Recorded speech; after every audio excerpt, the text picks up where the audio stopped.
Hello दोस्तों, और आप सभी का स्वागत है हमारे चैनल में। और आज हम द एबंडेंट प्रिंस के एपिसोड 2 को नैरेट करेंगे, पर उससे पहले हम एपिसोड 1 की रिकैप देख लेते हैं। पिछले एपिसोड में हमने देखा प्रिंस कुछ लोगों से डर के भाग रहा था, पर वो जल्दी ही पकड़ा जाता है और उसके पास उसे बचने का कोई रास्ता नहीं था। पर वो किसी तरह चालाकी करके उनके एक मेंबर को मार देता है, जिससे उनको बहुत ही गुस्सा आ जाता है और वो उसे तड़पा तड़पा कर मार रहे थे। तभी वहाँ पर कोई एक लड़का फ्यूचर से आता है और उन सभी को ही मारकर प्रिंस चियोन की हेल्प करता है। उसके बाद वो लड़का प्रिंस चियोन के गले में एक इंजेक्शन लगाता है, जिस वजह से प्रिंस चियोन के शरीर में नैनो मशीन आ जाती है। पर अपने अंदर से एआई की वॉइस सुनकर प्रिंस चियोन पूरा ही डर गया था। और यहीं पर ही पिछले एपिसोड खत्म हुई थी। और अब हम एपिसोड 2 की नरेशन शुरू करेंगे। एपिसोड के स्टार्टिंग में हमें दिखाया जाता है कि बहुत समय पहले जियांगू के फाइटर्स ने मार्शल आर्ट सीखना शुरू करा, ताकि वो खुद को और अपने परिवार को दुश्मनों से बचा पाए। जैसे जैसे समय बीतता गया, लोगों ने मार्शल आर्ट्स का इस्तेमाल दुश्मनों को मारने में करने लगे। मार्शल आर्ट्स फिर और भी ग्रो होते होते सोफिस्टिकेटेड और कॉम्प्लेक्स बन गया, जिसमें सिंपल फॉर्म सीज मूवमेंट्स बन गए और ब्रीदिंग टेक्निक्स को इंटरनल एनर्जी के तौर पर रिप्रेजेंट किया जाने लगा। लोगों ने फिर अपनी टीचिंग्स और टेक्निक्स को फ्यूचर जनरेशंस को पास करते रहे, ताकि मार्शल आर्ट्स और भी इवॉल्व होता रहे। जिन लोगों ने मार्शल आर्ट्स को मास्टर कर लिया था, वो आम लोगों से बहुत ही ज़्यादा पावरफुल थे और उन्हें मूरिन पीपल कहा जाता था। जो फाइटर्स मूरिन पीपल के नक्शे कदम पर चलना चाहते थे, उन लोगों ने क्लास को तैयार करना शुरू करा और वह क्लास डिवाइड हो गए फोर्सेस ऑफ जस्टिस और इविल में। और इनके बीच में एक और ग्रुप तैयार हुआ, जिनका भला या फिर बुराई से कोई लेना देना नहीं था। उन्हें बस स्ट्रेंथ चाहिए थी। इन्हें पूरी दुनिया डिमोनिक कल्ट के नाम से बुलाने लगी और इस डिमोनिक कल्ट के हार्ट टैंकिंग फैमिली का नाजायज वारिस है प्रिंस चियोन। उसके बाद हमें दिखाया जाता है प्रिंस चियोन को, जिसे कि अभी अभी होश आया था। पर मैं श्योर हूँ मेरे पेट को सोर से फाड़ दिया गया था। आखिर क्या हुआ था और मुझे इतना पसीना क्यों आ रहा है? आखिर मेरे ये शरीर पर काले काले निशान क्यों बन गए हैं और मुझ में से इतनी बदबू क्यों आ रही है? तभी एआई कहता है कि आप जाग गए मास्टर। प्रिंस चियोन एआई की वॉइस सुनकर डर जाता है और कहता है कौन है यहाँ पर? यहाँ पर आसपास तो कोई नजर नहीं आ रहा। क्या ये टेलीपैथी है? पर नहीं, मैंने ये पहले भी सुनी है, पर वो अलग था। ऐसा लग रहा है उसकी आवाज़ मेरे दिमाग के अंदर से आ रही है, पर आखिर मेरे सर में से कोई आवाज़ कैसे आ सकती है? एआई कहता है आप सही कह रहे हैं मास्टर। प्रिंस चियोन कहता है मैं फिर से पूछ रहा हूँ, आखिर तुम कौन हो? एआई कहता है मेरा काम है मास्टर के ब्रेन को सपोर्ट देना। मैं स्काई कॉर्पोरेशन का 7 जेन नैनो चिप हूँ, इसलिए हम इसे नैनो ही बुलाएंगे। प्रिंस चियोन कुछ भी समझ नहीं पा रहा था और कहता है क्या? आखिर तुम ये सब क्या कह रहे हो और आखिर तुम हो कौन और मेरे साथ ये सब क्यों कर रहे हो? नैनो कहता है मैं 7 जेन नैनो चिप मशीन हूँ। प्रिंस चियोन कहता है नैनो मशीन मतलब अब इविल गॉड है? प्रिंस चियोन ऐसा इसीलिए कह रहा है क्योंकि उसने मशीन को मुसिन सुना है, जिसका मतलब इविल गॉड होता है। प्रिंस चियोन सोच रहा होता है क्या ये इविल गॉड की बात कर रहा है जिनकी पूजा डिमोनिक कल्ट करती है, या आप सच में इविल गॉड है? फिर हमें वॉरियर जैंग को दिखाया जाता है, जो कि डॉक्टर बाय को लेकर आया था प्रिंस चियोन का ट्रीटमेंट करने। डॉक्टर बाय कहते हैं क्या यह एक असैसिनेशन अटेम्प्ट था? जैंग कहता है आपने सही कहा, आए दिन असैसिनेशंस बहुत ही ज़्यादा बढ़ गए हैं। डॉक्टर बाय कहते हैं ये किसी चमत्कार से कम नहीं कि प्रिंस चियोन वहाँ से बचकर वापस आ पाए। जैंग कहता है कि मुझे लगता है प्रिंस चियोन की किसी ने मदद करी है, पर मैं नहीं कह सकता कि आखिर किसने हेल्प करी है।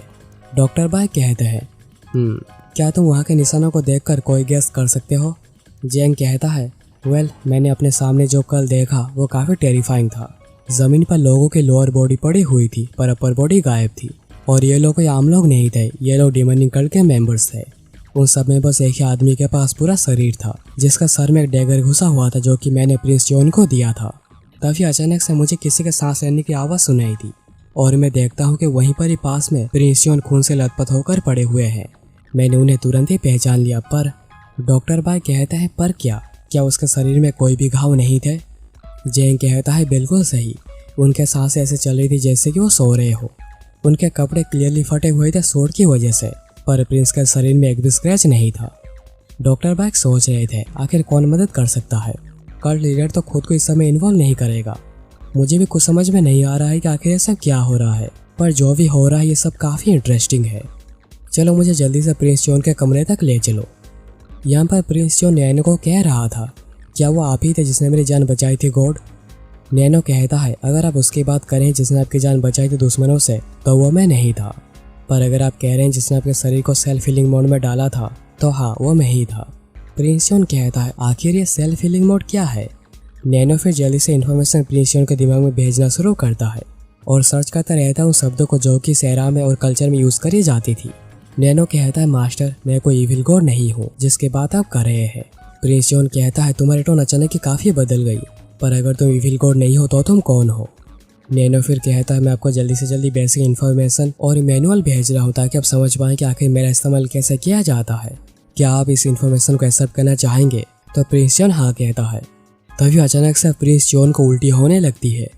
नैनो कहता है एक नेचुरल रिएक्शन है, जब पहली बार इन्फॉर्मेशन ब्रेन में रिसीव होती है तो कुछ ऐसा ही होता है, नेक्स्ट टाइम से ऐसा और नहीं होगा। पर प्रिंस योन का सर घूम रहा था और वो कहता है आखिर ये क्या हो रहा है?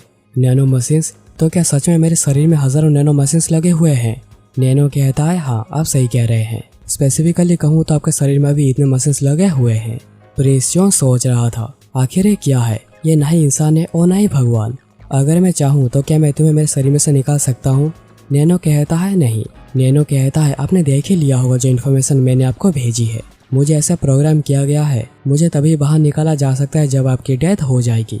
प्रिंस योन सोच रहा था मेरे सो कॉल्ड हाफ ब्रदर्स वो सभी मुझे मारने के लिए डेस्परेट बैठे हुए हैं और अब एक अनआइडेंटिफाइड नैनो मशीन मेरे शरीर के अंदर है, आखिर ये सब मेरे साथ ही क्यों हो रहा है? प्रिंस योन फिर नैनो को कहता है अच्छा मुझे ये बताओ आखिर तुम्हें मेरे शरीर में डाला किसने? तभी जैंग डॉक्टर बाइक को लेकर पहुंच जाता है। प्रिंस योन नैनो को कहता है तुम बिल्कुल चुप ही रहना, नहीं तो लगेगा कि मैं पागल हूँ जो कि अपने सर से ही बातें कर रहा है। नैनो कहता है मैं आपके थॉट्स को रीड करके भी कम्युनिकेट कर सकता हूँ। प्रिंस योन कहता है ठीक है मैं समझ गया, ज़्यादा बातें मत करो और चुप रहो। और नैनो खुद को टेम्पोरेरीली साइलेंट मोड पर डाल देता है। उसके बाद जब जेंग और डॉक्टर बाइक अंदर आते हैं तो उन्हें लगता है कि प्रिंस योन सो रहा है। जेंग जाकर उसे धीरे से उठाता है और कहता है प्रिंस उठिए, पर आखिर आपके शरीर में से ऐसी बदबू क्यों आ रही है?